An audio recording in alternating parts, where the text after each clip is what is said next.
भारत के पहले के चंद्र अभियान में क्या हुआ था? चंद्रयान-3 चांद को लेकर इसरो का तीसरा अंतरिक्ष अभियान है। इसे भारतीय चंद्र अन्वेषण कार्यक्रम के नाम से भी जाना जाता है। भारत ने अपना पहला चंद्र अभियान चंद्रयान-1 2008 में प्रक्षेपित किया था। उस पर एक ऑर्बिटर और एक इम्पैक्ट प्रोबोस भी था, लेकिन यह सेकेलेटर क्रेटर के पास क्रैश हो गया था। बाद में इस जगह को जवार पॉइंट का नाम दिया गया। इसके साथ ही भारत चांद पर अपना झंडा फहराने वाला दुनिया का चौथा देश बन गया। उससे पहले अमेरिकी, रूस और चीन ये कामयाबी हासिल कर चुके हैं। तब अपने प्रक्षेपण के 312 दिन बाद उसका संपर्क धरती से टूट गया, लेकिन ये जानकारी दी गई कि संपर्क टूटने से पहले इस अभियान का 95% हिस्सा हासिल कर लिया गया था। हालांकि तब मिली मिश्रित सफलता भारत के अंतरिक्ष कार्यक्रम में एक बहुत बड़ा कदम था। चंद्रयान-2 ने भी चांद पर पानी के कण को ढूंढने में एक अहम किरदार अदा किया था।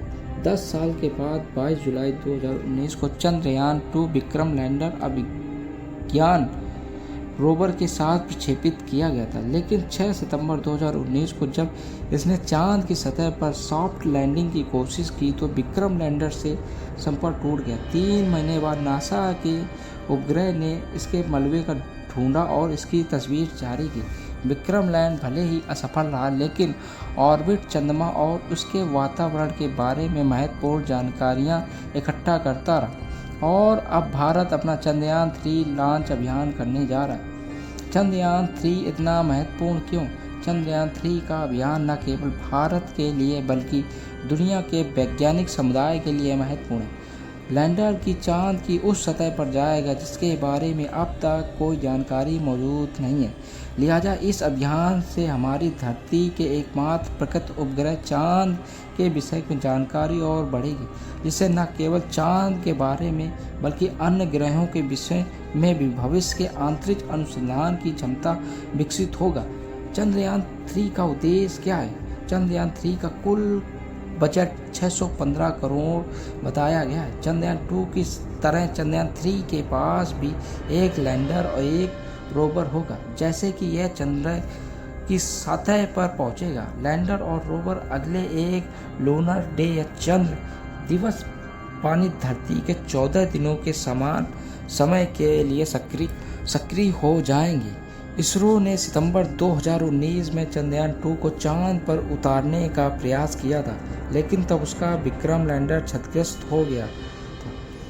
किसी अंतरिक्ष यान में चांद पर 2 सतह से लैंडिंग हो सकती है। एक तो सॉफ्ट लैंडिंग, जिसमें अंतरिक्ष यान की गति कम हो जाती है और वो धीरे धीरे चांद की सतह पर सफलतापूर्वक उतर जाता है। वहीं दूसरी लैंडिंग हार्ड लैंडिंग होती है, जिसमें अंतरिक्ष यान चांद की सतह से टकराकर क्रैश हो जाता है। चंद्रयान-3 मिशन का इंतजार खत्म होने वाला भारतीय अंतरिक्ष संशोधन संगठन बहुप्रक्षेपित मिशन चंद्रयान-3 की लॉन्चिंग को लेकर बड़ा ऐलान किया गया।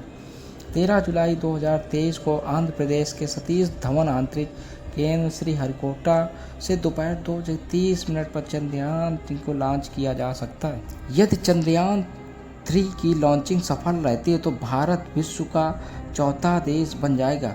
इसमें अमेरिका, रूस और चीन चंद्रयान पर अपना स्पेसक्राफ्ट उतार चुके हैं। चंद्रयान-3 को एक लैंडर, एक रोवर और एक प्रणोदक मॉड्यूल को मिलाकर बनाया गया, जिसका कुल वजन 3900 किलोग्राम है। अकेले प्रणोदक मॉड्यूल का वजन 2148 किलोग्राम है, जो लैंडर और रोवर को 100 किलोमीटर की चंद्रमा कक्षा में ले जाया जाएगा।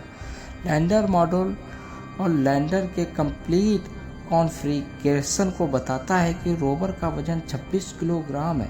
प्रणोदक मॉड्यूल 758 वाट बिजली, लैंडर मॉड्यूल 738 वाट, रोवर 50 वाट उत्पन्न करेगा। चंद्रयान-3 मिशन के साथ कई प्रकार के वैज्ञानिक उपकरणों को भेजा जाएगा, जिसमें लैंडिंग साइट के आसपास की जगह, चंद्रमा की चट्टानी सतह की परत, चंद्रमा के भूकंप और चंद्रमा के सतह प्लाज्मा और मौलिक संरचना के थर्मल फिजिकल प्रॉपर्टीज को जानकारी मिलने में मदद हो सकेगी। इसरो के मुताबिक चंद्रयान 3 का उद्देश्य चंद्र सतह पर एक सुरक्षित और सॉफ्ट लैंडिंग कर रोविंग क्षमताओं का प्रदर्शन करना है। इसके अलावा इंटरप्लेनेटरी मिशन के लिए आवश्यक नई तकनीक का विकास और करना भी इसके अहम उद्देश्य है। इसरो चीफ सोमनाथ ने कहा कि चंद्रयान 2 मिशन में हम असफल हुए थे।